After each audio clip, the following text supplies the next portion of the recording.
नमस्कार।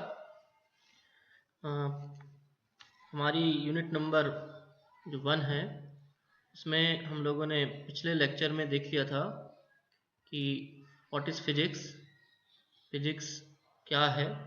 तो study of nature and it's law को हम लोगों ने फिजिक्स कहा था। साथ ही साथ हम लोगों ने देखा था कि फिजिकल क्वांटिटीज़ क्या है। तो फिजिकल क्वांटिटी वे क्वांटिटी होती हैं जिसकी सहायता से हम लोग लॉ ऑफ नेचर या फिजिक्स के रूल्स और प्रिंसिपल्स को आसानी से डिस्क्राइब कर सकते हैं। हम लोगों ने ये भी देखा था कि कितने टाइप्स की फिजिकल क्वांटिटीज होती हैं। तो fundamental physical quantities and derive physical quantities हम लोगों ने देखा था। हमने देखा था कि मापन में की आवश्यकता क्यों होती है, इंजीनियरिंग और साइंस में मापन क्यों आवश्यक है और मापन के लिए हमें यूनिट चाहिए होती हैं। तो हम लोगों ने देखा था कि यूनिट क्या होती हैं और वो यूनिट कितने प्रकार की होती हैं। जिस प्रकार की हम लोग देखा था कि फिजिकल क्वांटिटी 2 प्रकार की होती हैं, तो उसी प्रकार से यूनिट भी 2 प्रकार की होती है। एक होती है आपकी फंडामेंटल यूनिट या बेस यूनिट और दूसरा था आपका डिराइव यूनिट। आज जो हम लोग पढ़ने वाले हैं वो है सिस्टम ऑफ यूनिट, यानी मापन की पद्धति, माप या मात्रक की पद्धतियाँ। मापन की पद्धतियाँ कौन कौन सी हैं वो हम देखने वाले हैं।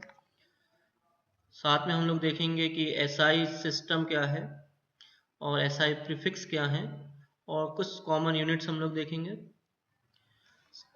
अंत में हम लोग देखेंगे कि फिजिकल क्वांटिटी को जो हम लोगों ने फंडामेंटल फिजिकल क्वांटिटी और डिराइव फिजिकल क्वांटिटी में विभक्त किया था, उसे हम लोग वेक्टर क्वांटिटी और स्केलर क्वांटिटी, सदिश राशि और अदिश राशि में भी विभक्त कर सकते हैं। तो सदिश राशि क्या होती है और अदिश राशि क्या है और उनमें क्या अंतर है, ये हम लोग देखेंगे। तो चलिए स्टार्ट करते हैं। System of units. तो बेसिकली हमारे पास 4 सिस्टम है यूनिट्स के। पहला है आपका सीजीएस सिस्टम, दूसरा है एमके सिस्टम, तीसरा है एफपी सिस्टम और फोर्थ है एसआई सिस्टम। जो वर्तमान में जो सिस्टम सबसे ज़्यादा उपयोग में आता है वो है आपका एसआई सिस्टम। तो एक एक करके तीनों को देखते हैं। तो सीजीएस सिस्टम जैसा कि नाम से समझ में आता है, C for centimetre, G for gram and S for second. तो इसमें 3 यूनिट है आपकी, एक है सेंटीमीटर, एक है ग्राम और एक है सेकेंड। तो सेंटीमीटर जो यूनिट है वो है लंबाई की, ग्राम जो यूनिट है वो मास की है और सेकेंड जो यूनिट है वो टाइम की है। तो सीजीएस सिस्टम में 3 फंडामेंटल क्वांटिटीज हैं। ये आपकी फंडामेंटल क्वांटिटीज हो गई। इसमें 3 फंडामेंटल क्वांटिटीज है, एक लंबाई, द्रव्यमान और समय। उसके जो मात्रक है वो है सेंटीमीटर, ग्राम और सेकेंड है। तो सीजीएस सिस्टम में 3 फंडामेंटल क्वांटिटीज हैं और सीजीएस का फुल फॉर्म आपके सामने है कि इसमें 3 यूनिट हैं और 3 फंडामेंटल क्वांटिटीज हैं। ये एक मैट्रिक सिस्टम है। इसका क्या अर्थ होता है कि मीट्रिक सिस्टम वो सिस्टम होता है कि जो एक ही फिजिकल क्वांटिटी की जो डिफरेंट यूनिट्स हैं उनमें जो कन्वर्शन है वो 10 की पावर के रूप में आसानी से हम लोग कर सकते हैं। जैसा कि सेंटीमीटर है, जैसे हम मान लेते हैं हमारे पास 10 सेंटीमीटर लिखा हुआ है। अगर इसको हम लोगों को मीटर में कन्वर्ट करना है तो हमें सिर्फ क्या करना पड़ेगा, 10 इंटू 10 टू द पावर -2 करना पड़ेगा। तो ये अपने आप मीटर में कन्वर्ट हो जाएगा। तो यहाँ पर हम लोगों ने एक यूनिट को दूसरी यूनिट में कन्वर्ट करने के लिए 10 की पावर का ही यूज किया हुआ है। तो ऐसा जो सिस्टम है वो मीट्रिक सिस्टम कहलाता है। अब देख लेते हैं दूसरा सिस्टम हमारे पास, एम के एस, एम फॉर मीटर, के for kilogram, S for second. तो इसमें 3 यूनिट है, मीटर, किलोग्राम और सेकेंड। मीटर जो यूनिट है वो लेंथ की है, किलोग्राम यूनिट है जो मास की है और सेकेंड जो यूनिट है वो आपकी टाइम की यूनिट है। इसमें भी 3 फंडामेंटल क्वांटिटीज हैं आपकी, 3 फंडामेंटल क्वांटिटीज, लेंथ, मास और टाइम। और ये भी एक मीट्रिक सिस्टम है। इसमें भी एक यूनिट को दूसरे यूनिट में एक यूनिट, हायर यूनिट या लोअर यूनिट को दूसरे यूनिट्स में कन्वर्ट करने के लिए हम लोग 10 की पावर का यूज करते हैं। तीसरा है आपका FPS system. FPS system generally British system है और ये मीट्रिक सिस्टम नहीं है। एफपीएस सिस्टम में भी 3 फिजिकल क्वांटिटी हैं, वही आपकी लंबाई, द्रव्यमान और समय। लंबाई का जो मात्रक है इसमें फुट होता है और द्रव्यमान का मात्रक पाउंड होता है और समय का मात्रक सेकेंड है। ये इस प्रकार के 3 आपके सिस्टम ऑफ यूनिट्स हो गए। लेकिन समय के साथ साथ ये देखा गया कि केवल ये 3 भौतिक राशियां जो आपके सामने हैं, लंबाई, द्रव्यमान और समय, केवल यही भौतिक राशियों की सहायता से फिजिक्स के सभी नियमों या सभी दूसरी भौतिक राशियों को एक्सप्लेन नहीं किया जा सकता। तो हमें और अलग फिजिकल क्वांटिटीज की, फंडामेंटल फिजिकल क्वांटिटीज की जरूरत पड़ी। मतलब जितनी अलग डिराइव क्वांटिटीज हैं,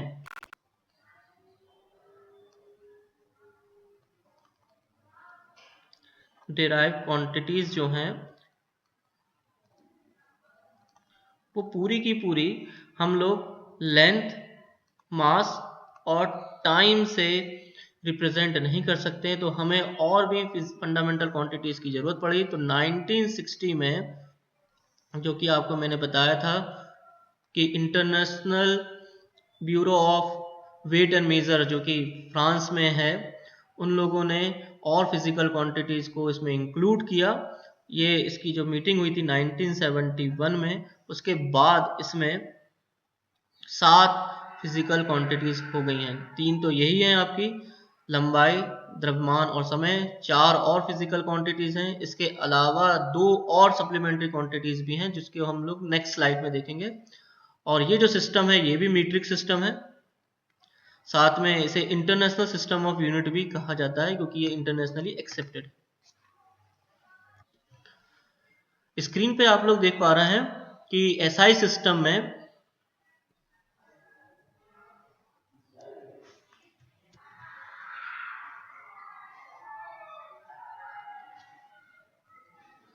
आप लोग देख पा रहे हैं कि एसआई सिस्टम में 7 मूल राशियां हैं। एक है आपकी लंबाई, लेंथ, दूसरा है द्रव्यमान, तीसरा है समय, चौथा है इलेक्ट्रिक करंट, विद्युत धारा,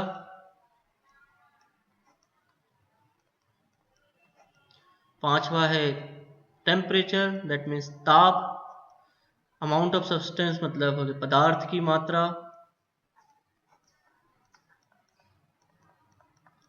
और लास्ट है आपका ल्यूमिनस इंटेंसिटी मतलब ज्योति तीव्रता। ये 7 फंडामेंटल क्वांटिटीज हैं आपके पास, मूल राशियां हैं।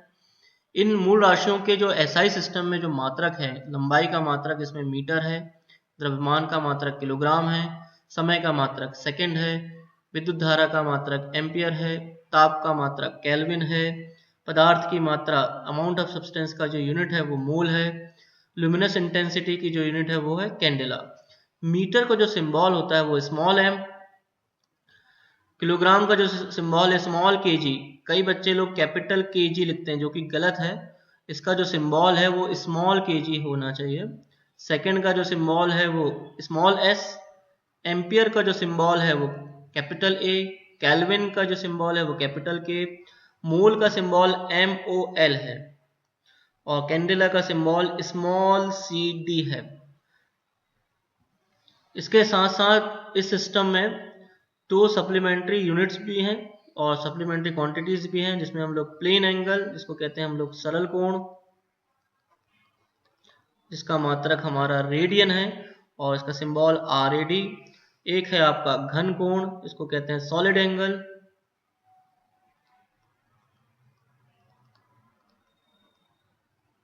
जिसका मात्रक स्टेरेडियन है और इसे SR से प्रदर्शित किया जाता है।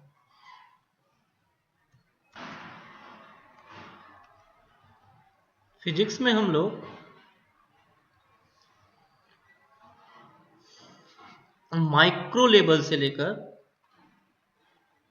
मैक्रो लेवल तक की बॉडीज के बारे में अध्ययन करते हैं।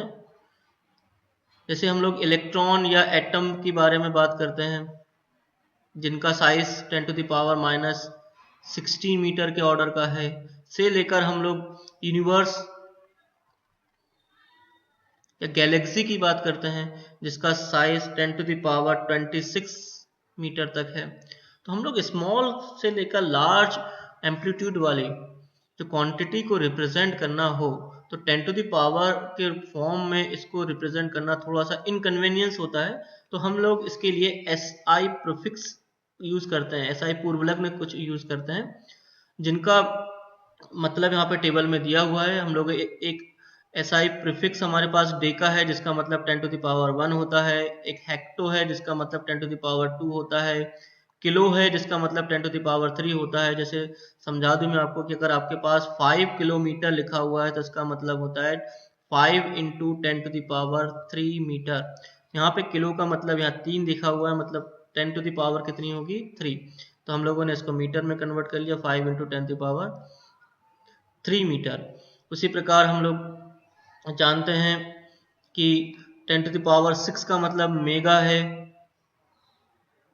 जैसे आप कई बार आप लोगों ने सुना होगा कि 102.2 मेगा हर्ट्स पर हम लोग आकाशवाणी के फलाने केंद्र से बोल रहे हैं, इसका मतलब होता है 102.2 into 10 to the power 6 hertz. Hertz जो यूनिट है वो फ्रिक्वेंसी की है, तो मेगा उसमें यूनिट के सामने जो प्रीफिक्स लगाए हम लोगों ने वही प्रीफिक्स हम लोग यूज कर रहे हैं। जैसे यहाँ पे मीटर के सामने हम लोगों ने प्रीफिक्स लगाया है के किलो, तो ये किलो हो गया। जैसे हम लोग हर्ट्ज के सामने प्रीफिक्स लगाया है एम, मेगा, तो ये मेगा हो गया। इसी प्रकार 10 टू द पावर 9 का मतलब होता है गीगा, 10 टू द पावर 12 का मतलब होता है टेरा, 10 टू द पावर 15 का मतलब होता है पेटा, और 10 टू द पावर 18 का मतलब होता है एक्सा।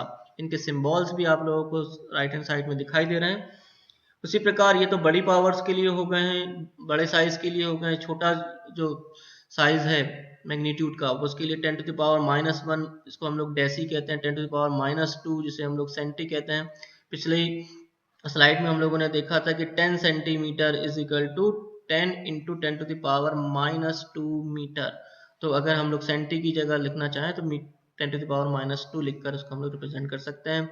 वैसे ही मिली का मतलब होता है 10 टू द पावर -3, माइक्रो का मतलब 10 टू द पावर -6, नैनो का मतलब 10 टू द पावर -9, पीको का मतलब 10 टू द पावर -12, फेमटो का मतलब 10 टू द पावर -15, एटो का मतलब 10 टू द पावर -18। जैसे आप लोगों ने सुना होगा कि जो पॉलीथीन का साइज है कि 100 माइक्रोन या 40 माइक्रोन की चाहिए।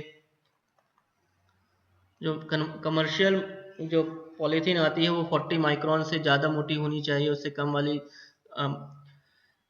को बैन किया हुआ है। तो 40 माइक्रोन का मतलब होता है 40 micrometre, means 40 into 10 to the power -6 metre. इस प्रकार से हम लोग यूनिट्स को क्या कर सकते हैं, प्रीफिक्स के फॉर्म में रिप्रेजेंट कर सकते हैं।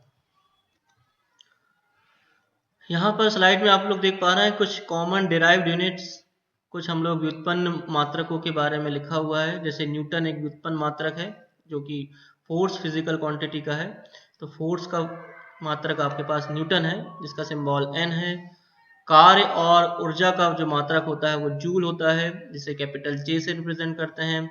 शक्ति पावर का मात्रक आपका वॉट होता है जिसे कैपिटल W से रिप्रेजेंट करते हैं। टॉर्क जिसे कहते हैं हम लोग बल आघूर्ण, जिसका मात्रक होता है न्यूटन मीटर, Nm। इसको Nm ही लिखा जाएगा, Mn नहीं लिखना क्योंकि इसका मतलब होता है मिली न्यूटन, और ये है आपका न्यूटन मीटर। प्रेशर दाब का जो मात्रक है वो है पास्कल, पास्कल को जनरली हम लोग न्यूटन पर मीटर स्क्वायर भी लिखते हैं। फ्रीक्वेंसी आवृत्ति का जो मात्रक है वो आपका हर्ट्ज है। चार्ज आवेश का मात्रक कूलाम, पोटेंशियल विभव का मात्रक जो है वो वोल्ट है। कैपेसिटेंस धारिता का मात्रक फैरड, और इंडक्टेंस प्रेरकत्व का जो मात्रक है वो है हेनरी। इस प्रकार से अलग अलग डिराइव फिजिकल क्वांटिटीज के कुछ कॉमन मैंने यहाँ पे यूज करे हैं। ऐसे आपको बहुत सारी फिजिकल क्वांटिटीज मिल जाएंगी फिजिक्स में, जिसके आप लोग यूनिट देख सकते हैं। डिराइव फिजिकल क्वांटिटीज है जिनको हम लोग फंडामेंटल फिजिकल क्वांटिटी या फंडामेंटल यूनिट्स के रूप में लिख सकते हैं।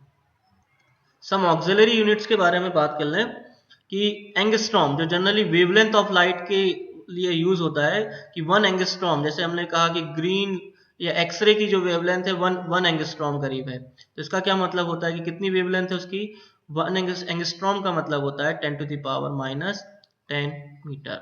5 एंगस्ट्रॉम होगा तो 5 into 10 to the power minus 10 metre होगा। दूसरा आपका आता है फर्मी।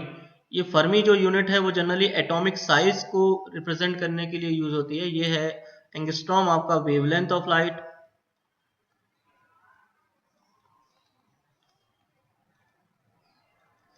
प्रकाश की तरंगदैर्घ्य के ऑर्डर की है। फर्मी जो है एटॉमिक साइज है आपका, ये न्यूक्लियर साइज है। तो फर्मी का मतलब होता है फेम्टोमीटर, और फेम्टो हम लोगों ने अभी पूर्व लग्न में पढ़ा था। 1 फेम्टो का मतलब होता है 10 to the power minus 15 metre. तो 1 fermi is equal to 10 to the power minus 15 metre. Angstrom ये जो बड़ी यूनिट है AU कहते हैं, इसकी जो वैल्यू होती है 1.496 into 10 to the power 11 metre. This is the average distance between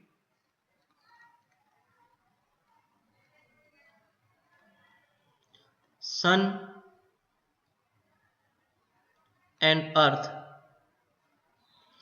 पृथ्वी और सूर्य के बीच की औसत दूरी के बराबर होता है ये। अगला जो है आपका लाइट ईयर, ये प्रकाश वर्ष। प्रकाश वर्ष जो है वो डिस्टेंस की यूनिट है। ये देखिए मीटर में रिप्रेजेंट किया हुआ है। तो लाइट ईयर मीन्स होता है कि लाइट एक साल में कितनी डिस्टेंस कवर करता है उसे कहते हैं। जैसे हमको लाइट की स्पीड पता है, स्पीड ऑफ लाइट हम जानते हैं 3 into 10 to the power 8 metre है पर सेकेंड है। मतलब एक सेकेंड में light 3 into 10 to the power 8 metre चल जाता है। तो एक साल में वो कितनी डिस्टेंस कवर करेगा उसके बारे में बात करते हैं। तो 3 into 10 to the power 8 metre एक सेकेंड में, तो एक मिनट में कितना, 60 का मल्टीशन। एक घंटे में कितना, फिर 60 का मल्टीशन। एक दिन में कितना, 24 का मल्टीशन। फिर एक साल में कितना, मतलब 365 का मल्टीशन। मतलब इन सभी का मल्टीप्लिकेशन करके हमें जो क्वांटिटी मिलेगी वो 9.460 इंटू 10 पावर 15 मीटर मिलेंगी। तो इतनी मीटर की डिस्टेंस कवर करता है लाइट एक साल में, इसे हम लोग कहते हैं लाइट ईयर।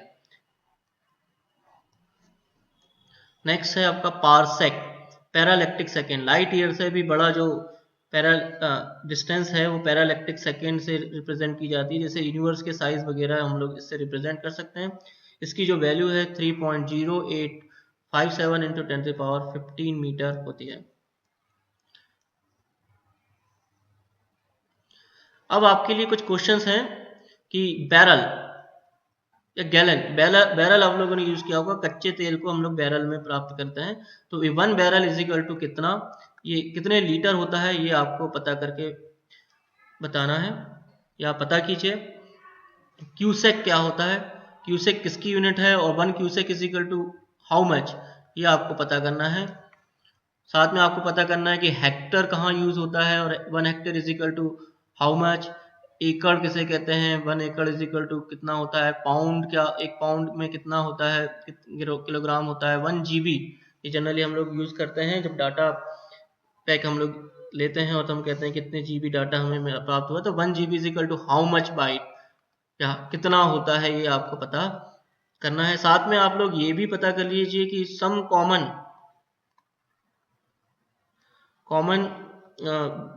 लाइफ में जो आप लोग यूज करते हैं ना,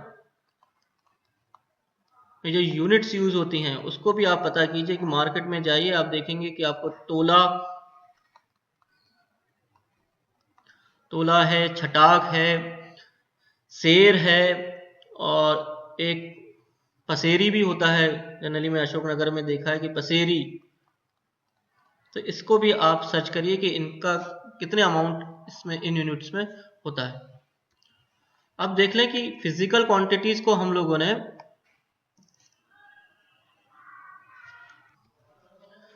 फिजिकल क्वांटिटीज को हम लोगों ने दो भागों में विभाजित किया था, fundamental physical quantities and derive physical quantities. तो फंडामेंटल फिजिकल क्वांटिटीज क्या थी कि वे क्वांटिटीज जो कि अन्य क्वांटिटीज से क्या हो, स्वतंत्र हो और उनको किसी अन्य फिजिकल क्वांटिटी की सहायता से प्राप्त नहीं किया जाता हो, ऐसी क्वांटिटी को हम लोगों ने फंडामेंटल क्वांटिटी या मूल राशियां कहा था, जैसे द्रव्यमान, लंबाई और समय।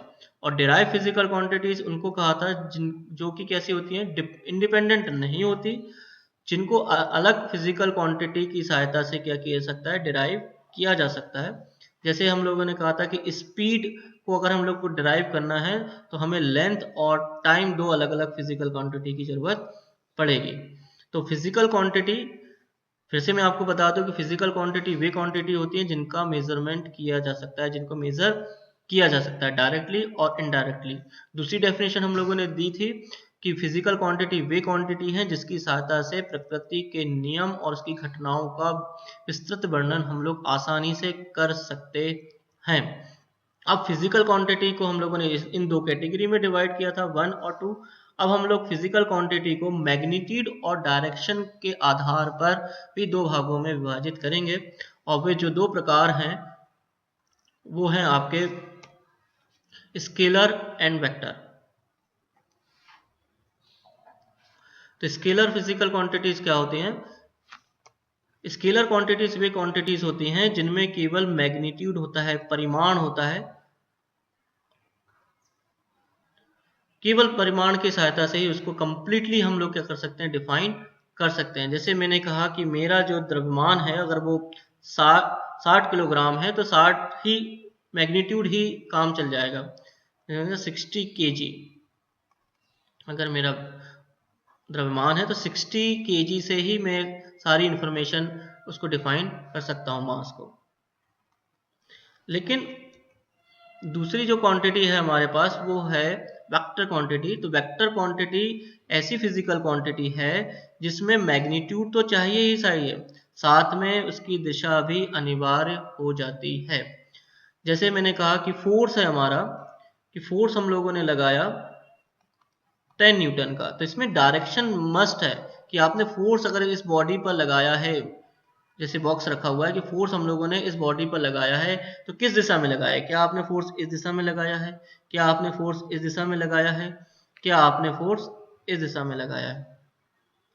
तो अलग अलग दिशाओं में लगे वाले फोर्स के कारण क्या होगा, इसका इफेक्ट भी अलग अलग होगा। तो इसीलिए ऐसी फिजिकल क्वांटिटी जिनमें मैग्नीट्यूड के साथ साथ दिशा भी इंपॉर्टेंट होती है उसे हम लोग वेक्टर क्वांटिटी कहते हैं। स्केलर क्वांटिटी जैसे mass, time, volume, speed, energy, current. Electric current भी एक स्केलर क्वांटिटी ही है, क्योंकि इसके बारे में हम लोग बाद में चर्चा करेंगे, या फिर हम बता दूं आपको कि इलेक्ट्रिक करंट जनरली हमें पता है कि इलेक्ट्रिक करंट बैटरी के पॉजिटिव टर्मिनल से निकलती है और नेगेटिव टर्मिनल की तरफ खत्म होती है। जैसे मान लेते हैं इस वायर में 5 एम्पियर की करंट फ्लो हो रही है, तो उसकी डायरेक्शन तो आपको दिख रही है इस तरफ है, लेकिन ये क्वांटिटी क्या है, स्केलर क्वांटिटी है।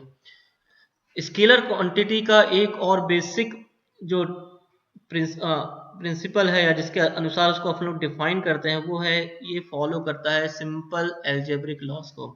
मतलब स्केलर क्वांटिटी को अगर हमको जोड़ना हो, घटाना हो, गुणा करना हो या भाग देना हो, तो ऐसी क्वांटिटी को हम लोग सिंपल एल्जेब्रिक लॉस से ही सॉल्व कर सकते हैं।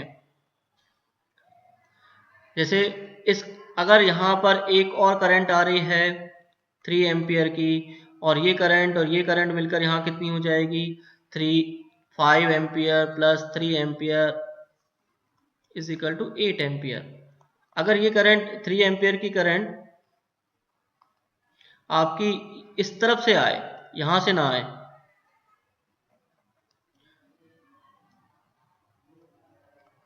तो भी यहाँ पे जो करंट होगी वो 8 एम्पियर होगी। मतलब यहाँ पे डायरेक्शन का कोई लेना देना नहीं है कि ये करंट किस तरफ से आ रही है। तो ये आप समझ लीजिए। दूसरा है कि वेक्टर क्वांटिटी वे क्वांटिटी होती हैं जिनके स्पेसिफिक रूल्स होते हैं। जैसे यही आप लोग देख रहे हैं कि अगर ये बॉक्स है हमारे पास और इस बॉक्स के ऊपर अगर मैं 10 न्यूटन का फोर्स इधर से लगाता हूँ और 10 न्यूटन का फोर्स इस तरफ से लगाता हूँ, तो ये इस बॉडी पर टोटल फोर्स जो होगा वो 20 नहीं होगा, क्योंकि इन दोनों का वेक्टर सम के बराबर होगा और वो आएगा 10√2 न्यूटन। जब आप वेक्टर एनालिसिस पढ़ेंगे तो आपको समझ में आएगा कि ये दो फोर्स एक दूसरे के परपेंडिकुलर हैं, तो उनका रिजल्टेंट करीब इधर आएगा और वो आएगा 10√2 न्यूटन। तो इनके स्पेसिफिक रूल्स होते हैं। यहाँ पर 10 + 10 = 20 नहीं हो रहा है, यहाँ पर 10 + 10 = अगर ये 10 न्यूटन में इधर से लगा दो तो ये 0 हो जाएगा, और 10 अगर इधर से लगा दो तो इधर से लगा दो तो 20 हो जाएगा। मतलब 0 से लेकर 20 तक कुछ भी हो सकता है, इन दोनों के बीच में कुछ भी हो सकता है। तो वेक्टर क्वांटिटी वे क्वांटिटी हैं जिनके अपने स्पेसिफिक रूल्स हैं, जिसके एग्जांपल्स आपके सामने दिख रहे हैं कि डिस्प्लेसमेंट, विस्थापन, वेलोसिटी, वेग, एंगुलर वेलोसिटी मतलब कोणीय वेग, टॉर्क मतलब आघूर्ण, करंट डेंसिटी मतलब विद्युत धारा घनत्व आपके पास है। तो ये आपके पास फिजिकल क्वांटिटीज हो गई।